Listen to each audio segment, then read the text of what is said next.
హైదరాబాద్, బెంగళూరు, చెన్నై, ముంబై ఇట్లాంటి నగరాల్లో ముఖ్యమంత్రులు ఎవరున్నారు, ప్రభుత్వం ఎవరుంది అన్నది కాదు. ఎవరున్నా అక్కడ ఉన్నటువంటి భౌగోళిక పరిస్థితుల రీత్యా పరుగులు పెట్టుకుంటూ పెట్టుబడులు వస్తాయి. దానికి సజీవ సాక్ష్యం ముంబైలో ఇప్పుడు తాజాగా ఉన్నది షిండే, ఎవరికి పెద్దగా తెలియని కూడా తెలియదు.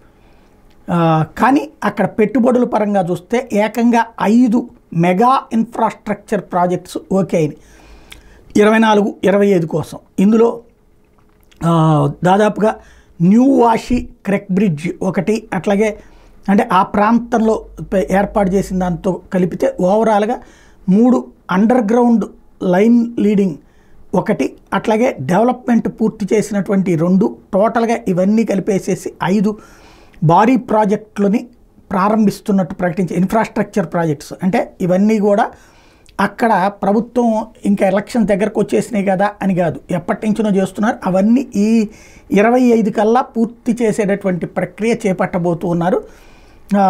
తద్వారా ఇన్వెస్ట్మెంట్స్ అన్నటువంటిది రాష్ట్ర వ్యాప్తంగా విస్తృతి అన్నది సాధిస్తారు.